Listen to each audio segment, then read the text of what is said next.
야고보서 2장을 보겠습니다.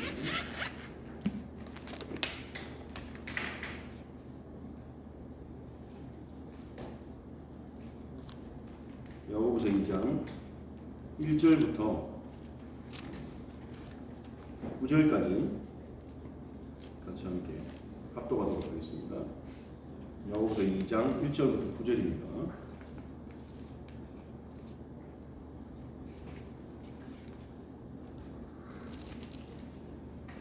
같이 읽겠습니다. 내 형제들아, 영광의 주 곧 우리 주 예수 그리스도에 대한 믿음을 너희가 가졌으니 사람을 차별하여 대하지 말라. 만일 너희 회당에 금가락지를 끼고 아름다운 옷을 입은 사람이 들어오고 또 남루한 옷을 입은 가난한 사람이 들어올 때에 너희가 아름다운 옷을 입은 자를 눈여겨보고 말하되 여기 좋은 자리에 앉으소서 하고 또 가난한 자에게 말하되 너는 거기 서 있든지 내 발등상 아래 앉으라 하면 너희끼리 서로 차별하며 악한 생각으로 판단하는 자가 되는 것이 아니냐. 내 사랑하는 형제들아, 들을지어다. 하나님이 세상에서 가난한 자들을 택하사 믿음에 부유하게 하시고 또 자기를 사랑하는 자들에게 약속하신 나라를 상속으로 받게 하지 아니하셨느냐. 너희는 도리어 가난한 자를 업신여겼도다. 부자는 너희를 억압하며 법정으로 끌고 가지 아니하느냐. 그들은 너희에게 대하여 일컫는 바 그 아름다운 이름을 비방하지 아니하느냐. 너희가 만일 성경에 기록된 대로 내 이웃 사랑하기를 내 몸과 같이 하라 하신 최고의 법을 지키면 잘하는 것이거니와 만일 너희가 사람을 차별하여 대하면 죄를 짓는 것이니 율법이 너희를 범법자로 정죄하리라. 아멘.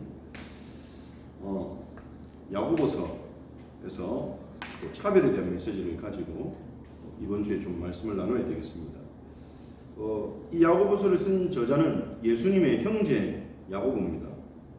그래서 마리아가 요셉과 정혼하기 전에 성령으로 잉태해서 예수님을 임신하고 이제 예수님을 낳았죠.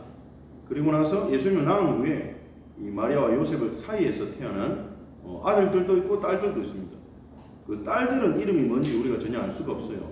그냥 알 수 있는 정보는 예수님 갈릴리에서 사역했을 때 그 형제 자매들이 우리와 함께 결혼했지 않냐 이런 얘기가 나오는 걸로 봐서 예수님에게 여동생도 있었겠다. 그 정도 추정만 가능하죠. 이름은 등장하지 않습니다. 다만 예수님의 형제 중에서 형제가 몇 사람인지도 사실은 모릅니다. 근데 그 예수님의 형제 중에 두 사람은 이제 초대교회 중요한 지도자가 됐죠. 그 두 사람이 바로 야고보와 유다입니다. 두 사람 다 신약 성경의 기록자죠. 야고보서와 요한계시록 앞에 있는 유다서, 그 저자가 예수님의 형제입니다. 이 예수님의 형제들은 요한복음 7장 3절에서 5절에 보면 예수님이 십자가에서 돌아가시기 전에는 예수님을 그리스도로 믿지 않았어요. 그래서 초막절에 예수님이 집에 있으니까 예수님 형제들이 막 이렇게 조롱하듯이 형님이 정말로 그 메시아라면 사람들 앞에 가가지고 기적을 나타내고 증거를 보여야지 여기 이렇게 있으면 됩니까? 이렇게 얘기하기도 했죠. 그러면서 요한은 그 밑에다가 이렇게 설명을 달아놨습니다. 이는 그 형제들이 예수님을 믿지 아니함이었더라. 예수님을 메시아로 믿지 않았죠. 믿기 어려웠겠죠. 그 예수님이 완전한 인간으로서 어린 시절을 보내고 자기와 함께 사는 삶을 봤잖아요. 물론 형이 비범하다 그 정도는 생각했을 겁니다. 그런데 예수님은 죄를 짓지 않는 온전한 의로운 삶을 사셨기 때문에 다른 형들이랑 다르다는 걸 알았을 거예요. 그렇다고 해서 하나님의 아들 그리스도 여기까지는 믿기 어려웠을 가능성이 높죠. 오히려 예수님을 이상하게 보고 예수님 사역을 방해하기도 했어요. 마가복음 3장에 보니까 예수님이 기적을 행하고 예수님의 메시아 되심이 슬슬 언급되기 시작하니까 이 유대인들이요 유언비어를 만들었습니다. 저 사람이 더러운 귀신에 들렸다. 귀신 들려가지고 귀신의 능력으로 무당이하듯이 귀신의 능력으로 병자를 치료한다. 저 사람이 심각한 귀신이 들렸다. 가족들은 뭐 하고 있냐 이런 식으로 막 말하는 사람들이 나오니까 가족들 입장에서는 만약에 정말로 자기 그 가족이 정신병이 와가지고 사회적인 무리를 일으키고 있으면 집으로 데려가고 해야 되잖아요. 그러니까 예수님의 어머니 마리아와 예수님의 형제들이 예수님을 데리러 찾아왔단 말이에요. 그 소문에 휩쓸려가지고. 그러니까 진짜 영적 문제가 왔나? 진짜 귀신들이 저러는 건가? 이런 혼란에 빠졌다는 거죠. 그래서 앞에 기다리고 있으니까 예수님 말씀 전하고 있는데 앞에 와가지고 기다리고 있단 말이에요. 심지어 불렀어요, 예수님을. 그거는 굉장히 방해되는 거죠. 제가 설교하고 있는데 형사모가 그 다른 사람 시켜가지고 목사님 잠깐 밖에 나와보라고 이렇게 시키면 그 말이 안 되는 거 아닙니까? 예수님이 뭐라고 합니까? 누가 내 형제여 내 어머니냐? 그때 얘기하신 거죠. 아버지의 뜻대로 순종하는 자가 내 형제여 내 어머니이다. 예수님은 육신의 가족으로 인정 안 하신 게 아니라 예수님의 공생의 사역 시작하면서 예수님은요, 이제는 마리의 아들 예수가 아니라 야고보의 형 예수가 아니라 하나님의 아들 예수로 사역하고 있는데 그 변화를 가족들은 눈치를 채지 못한 겁니다. 그래서 방해가 되기도 했죠. 나중에 그걸 다 깨닫고 나서 굉장히 부끄러웠을 거예요. 예수님이 십자가에서 죽으시고 부활하신 후에 야고보가 봤어요. 부활하신 예수님 직접 만났어요. 십자가에 죽는 걸 분명히 봤을 거란 말이에요. 마리아 옆에서 예수님이 자기 형이 십자가 죽을 때 옆에 있었을 거예요. 극심한 고통과 상실감을 느꼈겠죠. 근데 그 형이 완전케 되어서 부활하신 모습을 보고 그분 앞에 이제 경배하기 시작한 거예요. 아, 육신의 형제로 나와 함께 계셨지만 이분은 하나님의 아들 그리스도시구나. 이분을 인정하고 무릎을 꿇은 거죠. 야고보가. 그래서 이 야고보의 변화가 예수님의 부활의 증거기도 한 것입니다. 예수님이 진짜 부활하지 않았다면 그를 믿지도 않고 조롱했던 형제가 어떻게 극적으로 그분의 추종자가 되느냐. 이게 예수님의 부활의 증거로 말하기도 합니다. 이 야고보의 변화가. 이 야고보가 이 예수님을 구주로 모시면서 이 예수님이 했던 말씀과 그 자기와 함께 했던 경험들을 전부 다 이제 돌이켜봤겠죠. 누구보다 이 예수님의 말씀을 암송하고 예수님의 말씀대로 살아가는 제자가 된 거예요. 야고보가. 예수님을 온전히 따라간 거예요.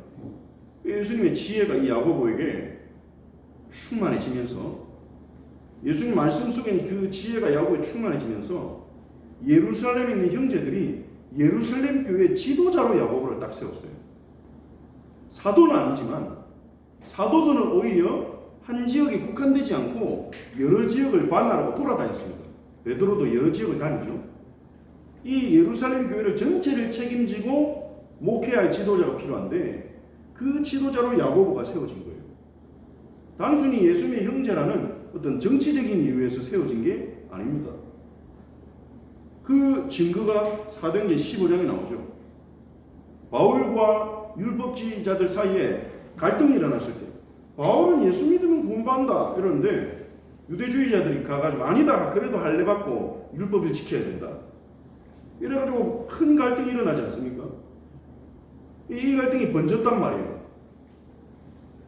그때 야고보가 그 갈등을 중재하면서 물론 중간에 베드로가 중요한 역할을 했죠. 사도인 베드로가 일어나가지고 자기가 경험한 간증 고넬료를 만난 사건을 간증하면서 이방인 고넬료가 예수님 믿으니까 할례 안 받았는데 성령이 임하시는데 우리가 어떻게 그런 무슨 자격으로 그걸 막느냐. 우리도 지키지 못하는 율법의 멍에를 왜 이방인 형제들에게 매려고 하느냐.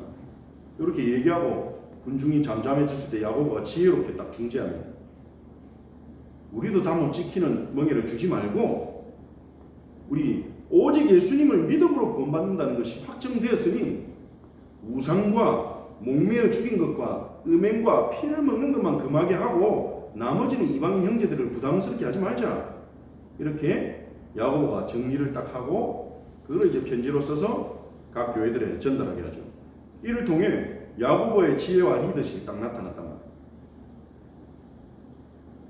그래서 이 야고보서에 시작할 때 제일 먼저 뭐가 나옵니까? 야고보서 1장을 한번 잠깐 보십시다.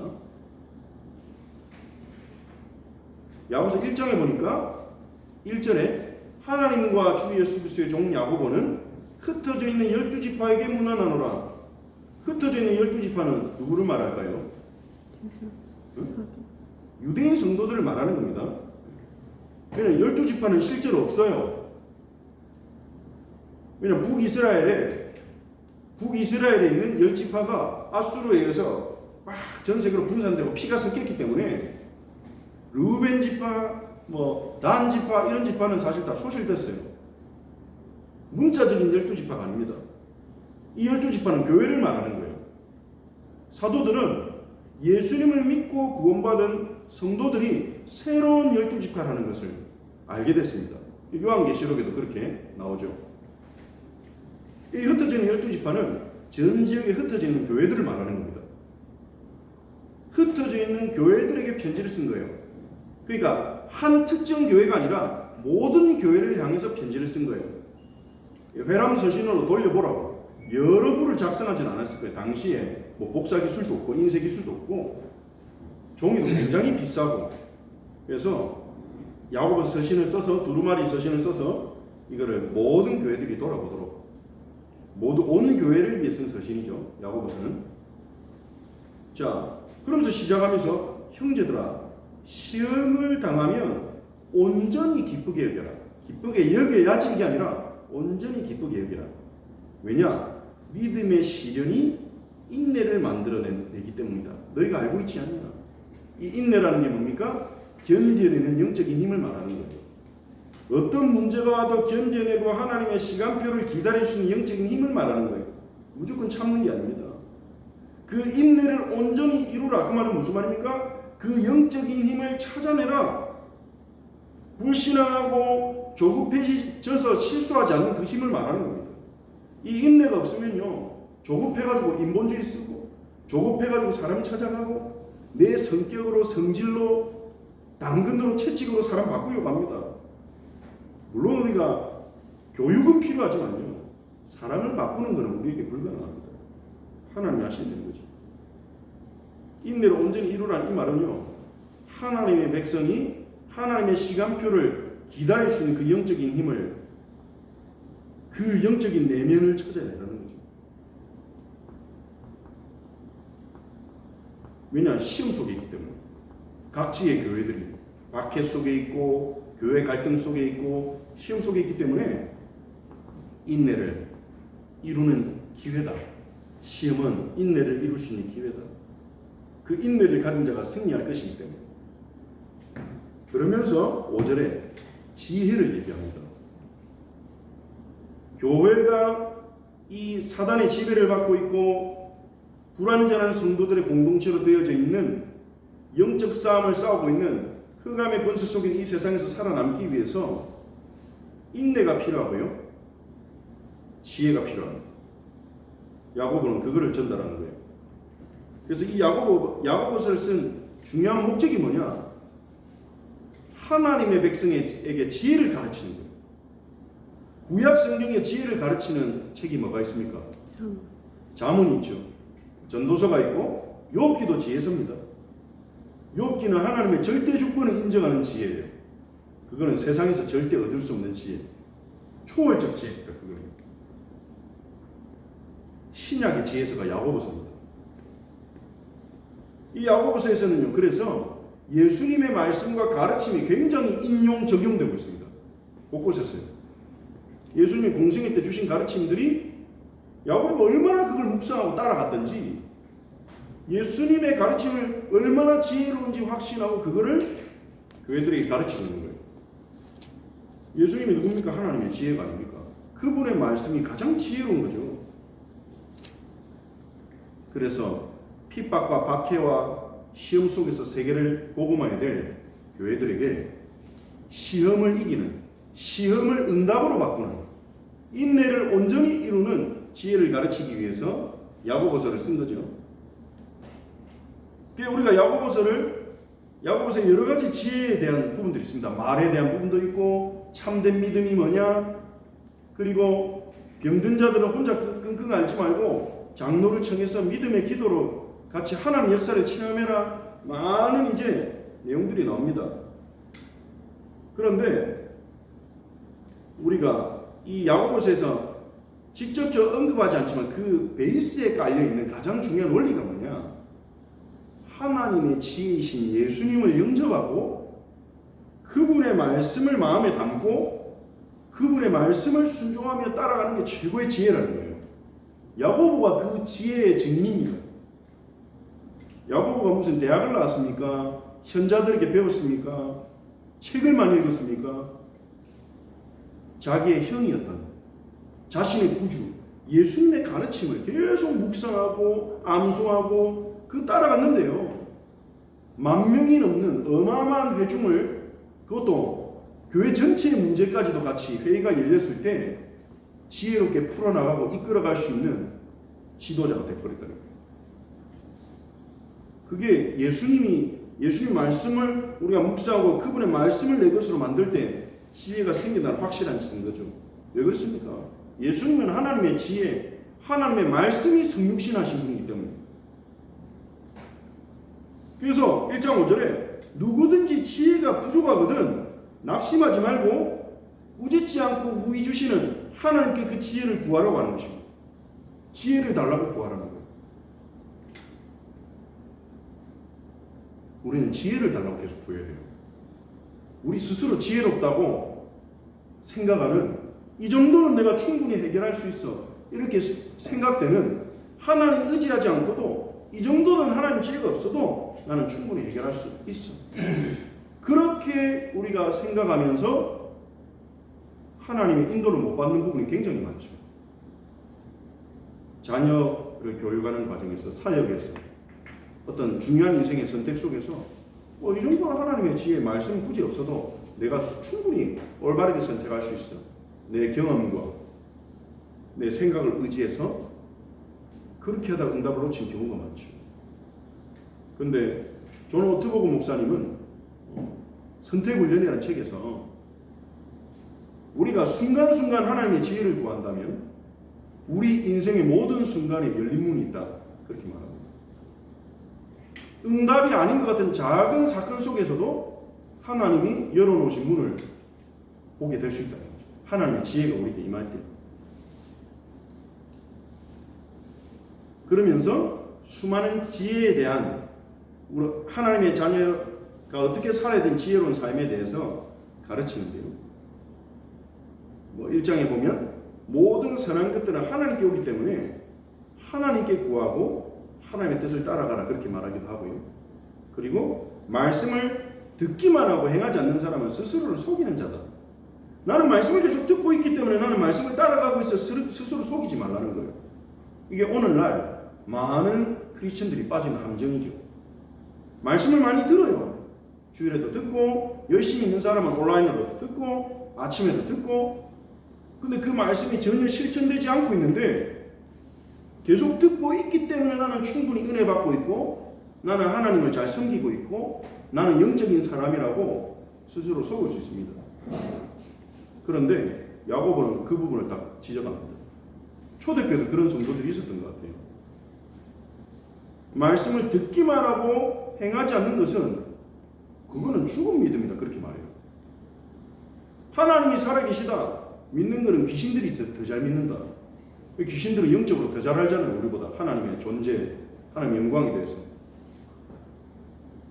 하나님을 믿는 것은 그런 게 아니다. 하나님이 살아계시다, 전능하시다 믿고 끝나는 게 그게 진정한 믿음이 아니다. 하나님 믿는다면 그분을 신뢰하고 그분의 말씀대로 살아가는 것, 그게 진짜 믿음이다. 행함 없는 믿음은 죽은 믿음이니라, 그렇게 야고보는 말합니다. 그래서 속고 있는 많은 성도들에게 깨우쳐 주는 거죠. 그 가운데 우리가 좀 렘넌트들에게 특별히 전달할 부분은 차별에 대한 부분입니다. 세상은요, 세상에서는 차별이 당연해요. 대놓고 말하진 않지만 계속 차별화시킵니다. 세상은 계속 등급을 만듭니다. 게임을 해도 등급이 있어요. 군대에 가도 계급이 있고, 어디를 가든지 등급이 있어요. 그게 다 틀렸다고 볼 수는 없는데요. 그러니까 세상에서는 이렇게 차별이 당연한 것입니다. 특히요, 우리도 경험하고 우리 후대들도 경험하는 것이 돈 가지고 이제 차별하죠. 외모로 차별하죠. 성적으로 차별하죠. 하면 안 되는데 그렇게 말을 하면서도 실제로 선생님들은, 학교에 있는 다른 친구들은, 또 사회에서는 그런 차별이 실제적으로 경험하게 된단 말이에요.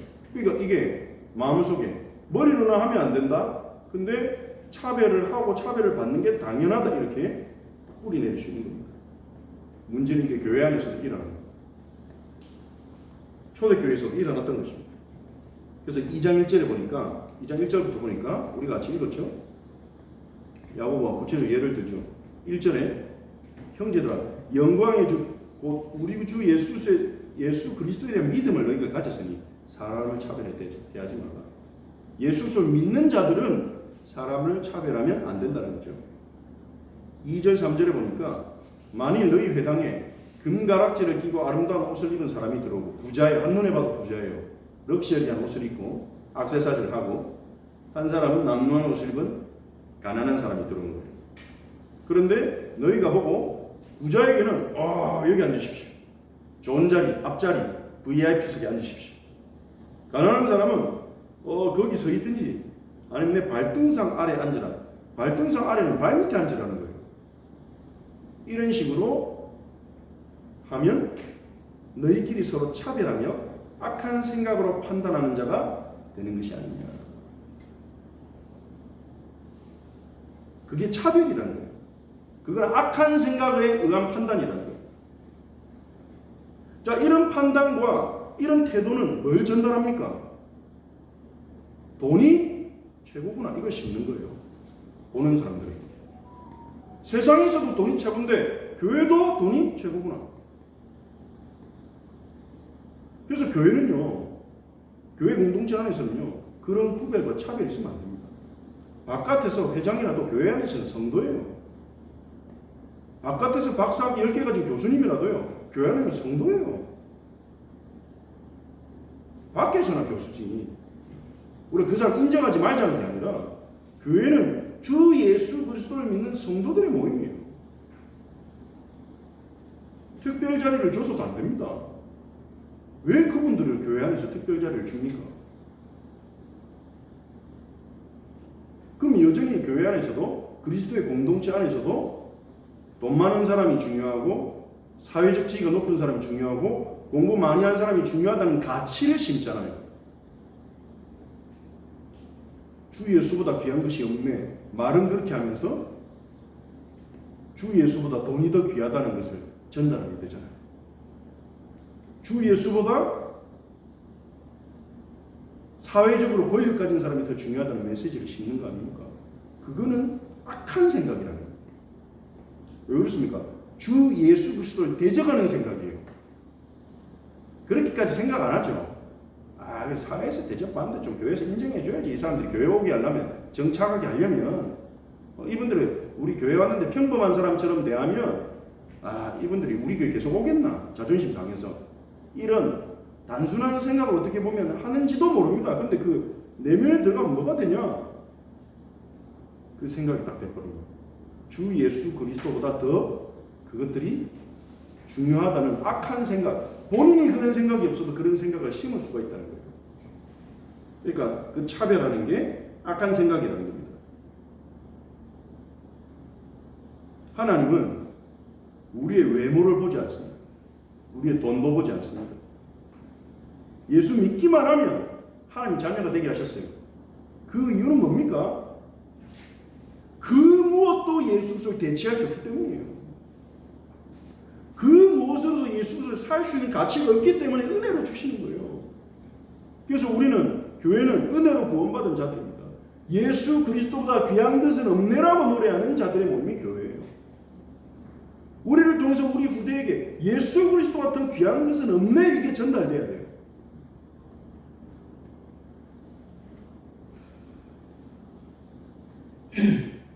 다른 게 강조되면 안 되는 겁니다.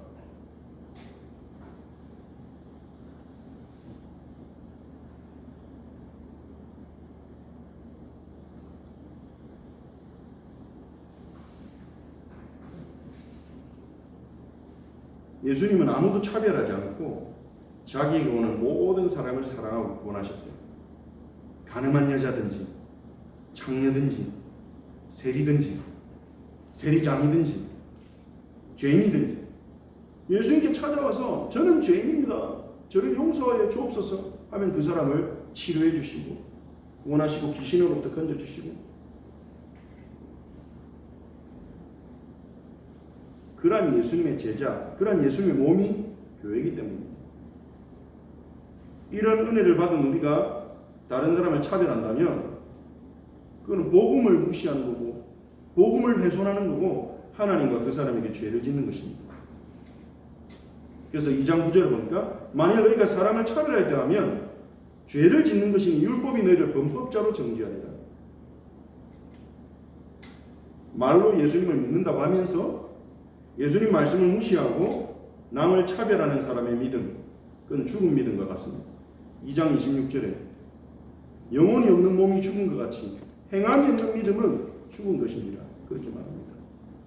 그래서 우리가 우리의 가슴 속에 붙들어야 될, 또 우리 후대에게 전달해야 될 중요한 사상이 뭡니까? 오늘 기도책을 보니까 사상 우상에 대한 얘기가 나왔죠. 정치 우상보다 사상 우상이 더 무서운 이유는요, 정치는 대놓고 공격합니다. 그래서 정치적 공격을 받은 교회가 하나가 돼요. 기도하죠. 정부에서 예를 들어서 막 교회를 압박하고 예배 드리지 마라 이러면 성도들은 더 뭉치고 하나님 앞에 섭니다. 근데 사상 우상은요, 내면을 생각을 속입니다. 내면을 파고 들어가지고 복음을 의심하게 하고 스스로 복음을 떠나게 만들어요. 사상을 통해서. 자기 생각이라고 생각해요. 이게 사단의 공격을 생각하지 않고 계속 틀린 철학, 틀린 사상, 문화적 메시지, 교회에서 어른들을 통해 본 잘못된 가치들, 차별하는, 육신적인 것을 더 높이는, 하나님의 은혜 받는 것보다 육신적인 쾌락을 더 좋게 생각하는, 그런 것들 보면서 그게 좋나?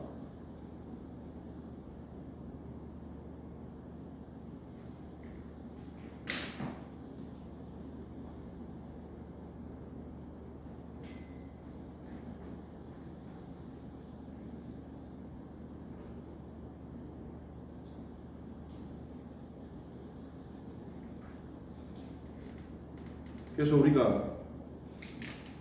우리 렘넌트들이 올바른 것을 심어야 됩니다. 우리 렘넌트들이 세상에서 외모나 성적, 돈 등으로 차별하거나 차별당하는 일들이 많이 있죠.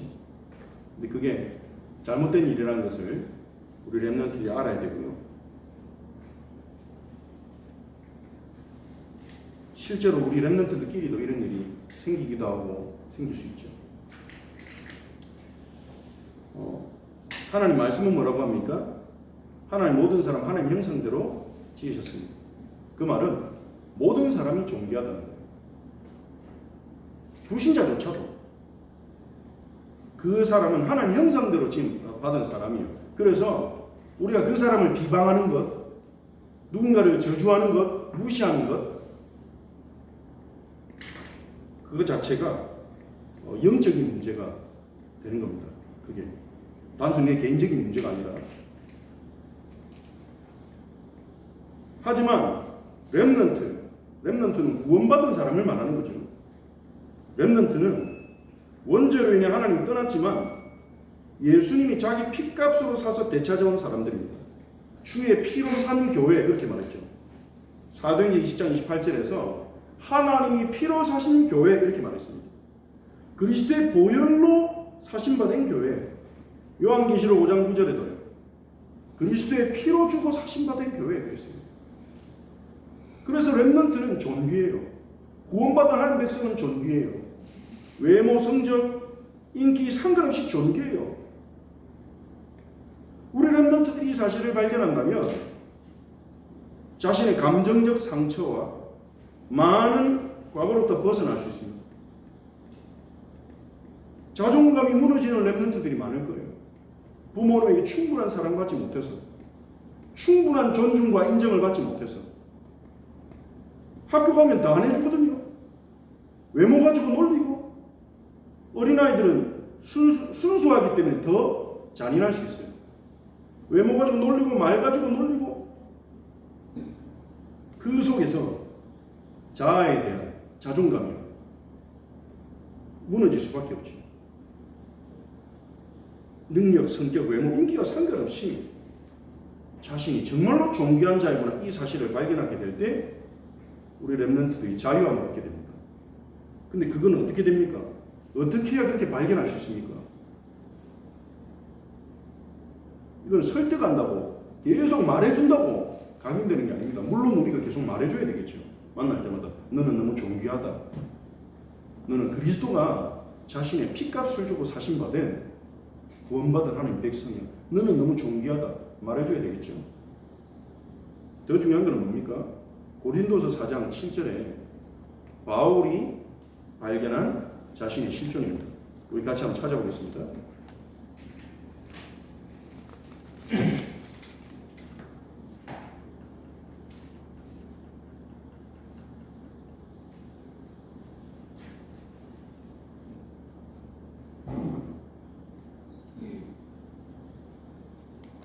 같이 읽어보겠습니다. 우리가 이 보배를 질그릇에 가졌으니 이는 심히 큰 능력은 하나님께 있고 우리에게 있지 아니함을 알게 하려 합니다. 아멘. 보배를 가진 거예요. 우리는 질그릇이지만 우리는 연약하고 부족함이 있지만 우리 안에 보배가 있는 거예요. 어마어마한 능력이 있는 거예요. 그 보배가 바로 누구십니까? 그리스도. 우주의 왕이신 그리스도. 예수 그리스도가 믿어지는 사람이 이 정체성을 발견할 수 있어요. 그리스도가 정말 위대하시구나. 근데 그분이 내 안에 나와 함께 하시구나. 그러니 나는 존귀한 자구나. 그리스도를 아는 만큼 참된 자유를 누린다 했잖아요. 그리스도를 체험하는 만큼 참된 자유를 누린다고 하셨잖아요. 우리 렘넌트들이 그리스도를 발견하게 될 때, 그 그리스도가 자기 안에 계심을 발견하게 될 때, 그때 자신의 진정한 존귀함을 알게 될 것입니다. 이것을 놓고 우리가 기도해 드리겠습니다. 같이 함께 기도합시다. 말씀을 붙잡고 우리 렘넌트를 위해서 함께 합심으로 기도하겠습니다. 살아계신 하나님, 주님의 감사를 드립니다. 주님, 야고보를 통해 하나님의 백성의 지혜를 저희들에게, 우리 렘넌트들에게 가르쳐 주옵소서. 누구든지 지혜가 부족하거든 꾸짖지 않고 후히 주시는 하나님께 구하라고 하셨습니다. 하나님, 저희에게 지혜를 주옵소서. 하나님, 사건의 본질을 파악할 수 있고 지금 일하는 현상들이 미래와 후대에 미칠 것들을 하나님 살펴보며 분별할 수 있는 지혜를 주시옵소서. 지금 당장의 결과와 지금 당장의 열매에 연연하는 것이 아니라 하나님 다음 세대 미래를 내다보며 준비할 수 있는 저희들이 되게 하여 주시옵소서. 주의 성령께서 함께하여 주시옵소서.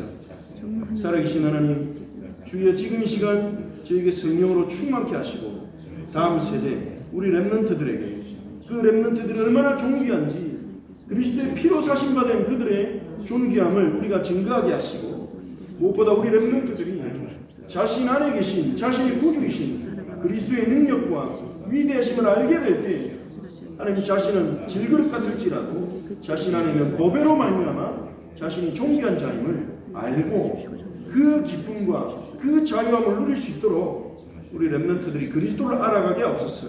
그리스도를 체험하게 하옵소서. 그리스도를 누리게 하여 주옵소서. 하나님, 우리 렘넌트들이 그리스도를 알아가는데 우리가 발판이 될 수 있도록 하나님 우리를 붙들어 주시고 인도하여 주시옵소서.